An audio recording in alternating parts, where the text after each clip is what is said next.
नमस्कार बंधुरा छोटोदेर भालोबासा और बड़ोदेर प्रणाम जानिए आज आपनादेर साथे शेयर करते चलेछि छोलार डाल दिए निरामिष लाउ घंट। आपनारा प्रथम थेके पुरो रेसिपिटा शेष पर्यन्त देखते थाकुन। भिडियोटी भालो लागले एकटा लाइक दिए पाशे थाकुन और बंधुदेर साथे शेयर करे दिन। चलुन ताहले शुरू करी। तो देखुन बंधुरा एजन्य आमी कचि लाउ देखुन छोटो छोटो करे केटे धुए परिष्कार करे निएछि।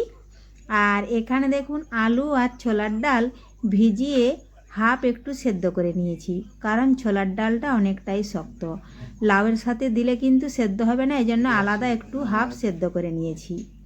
ए देखुन तार आगे यदि कोनो बंधु आमार चैनेले नतून हये थाकेन चैनलटी सबस्क्राइब करे बेल आइकन आले सेट करे दिन सबार प्रथमे आमार रेसिपि पेते। सबार प्रथमे देखुन आमी एकटा स्पेशल मशला भेजे निচ্ছি। ताते दिएছি दारचिनी तेजपाता गोटा जिरे पाँचफोड़न और धने। ए देखुन दिएছি गोलमरिच। এটা একটু ভালোভাবে ভেজে তুলে নেব।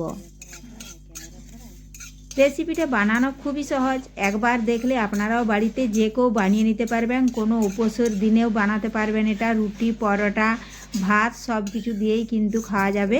দেখুন বন্ধুরা ভেজে নিয়েছি, এটা এখন তুলে নিয়েছি। এটা একটু ঠান্ডা করে আমি এটা গুঁড়ো করে নেব। এখন ওই কড়াইয়ের মধ্যেই পরিমাণ মতো সাদা তেল দিয়ে দিলাম। তেল একটু ভালোভাবে গরম করে নিচ্ছি। তেল গরম হয়ে গেলে আমি এখানে নিরামিষভাবে বানাবো, এই জন্য দেখুন দিলাম তেজপাতা, দিলাম পাঁচফোড়ন ও গোটা জিরে। দেখুন ভাজা হয়ে গেছে। এখন দিলাম আদা জিরে কাঁচা লঙ্কা বাটা আর টমেটো কুচি। এই দেখুন দিয়ে একটু নাড়াচাড়া করে মিশিয়ে নিলাম টমেটোর সাথে। দিলাম পরিমাণ মতো হলুদ গুঁড়ো,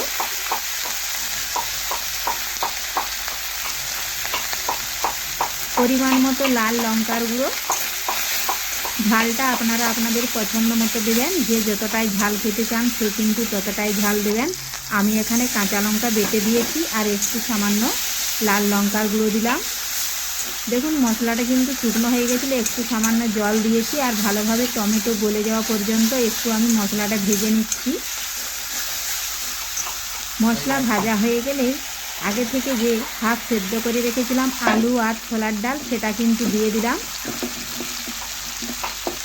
ভালোভাবে নাড়াচাড়া করে মশলার সাথে কষে নিচ্ছি।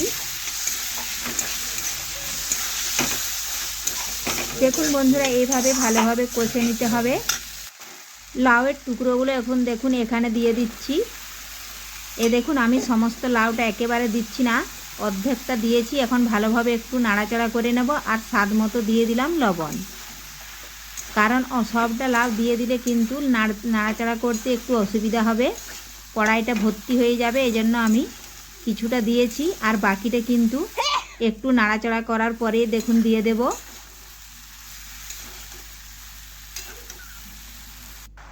তো দেখুন বন্ধুরা সমস্ত লাউটা দেওয়া হয়ে নাড়াচাড়া করে নিয়েছি। এখন আমি জাস্ট একটু ঢাকা দিয়ে রেখে দিলাম, তাতে লাউটা অনেকটাই সেদ্ধ হয়ে কমে যাবে।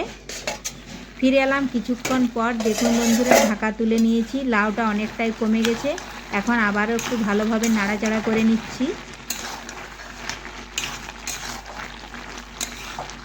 এইভাবে নাড়াচাড়া করে নেব আর আমি কোনো এক্সট্রা জল দেব না, কিন্তু লাউটা যে কচি ছিল কচি লাউ থেকে যে জল বেরোবে ওই জলটাতেই কিন্তু লাউয়ের তরকারিটা হয়ে যাবে। এই দেখুন এইভাবে নাড়াচাড়া করতে করতে দেখুন লাউটা কতটা জল বের হচ্ছে। আমি কিন্তু আবারও 2 থেকে 3 মিনিট ঢাকা দিয়ে রেখে দেব। দেখুন বন্ধুরা ফিরে এলাম 2 থেকে 3 মিনিট পর। ঢাকা তুলে নিয়েছি, জল কিন্তু শুকিয়ে গেছে, লাউ ভালোভাবে সেদ্ধ হয়ে গেছে। এখন ওপর থেকে দিয়ে দেবো সামান্য একটু চিনি, এটা অপশনাল, এটা আপনারা দিতেও পারেন নাও পারেন। আর নাড়াচাড়া করে চিনিটা গলিয়ে নেব আর ভাজা মশলাটা 1 চামচ দিয়ে নামিয়ে নেব। তাহলেই তৈরি হয়ে গেল নিরামিষভাবে ছোলার ডাল দিয়ে লাউয়ের ঘন্ট। রেসিপিটি ভালো লাগলে লাইক শেয়ার কমেন্ট করতে অবশ্যই ভুলবেন না বন্ধুরা। আবারও ফিরে আসবো নিত্য নতুন রেসিপি বা ভিডিও নিয়ে। ধন্যবাদ।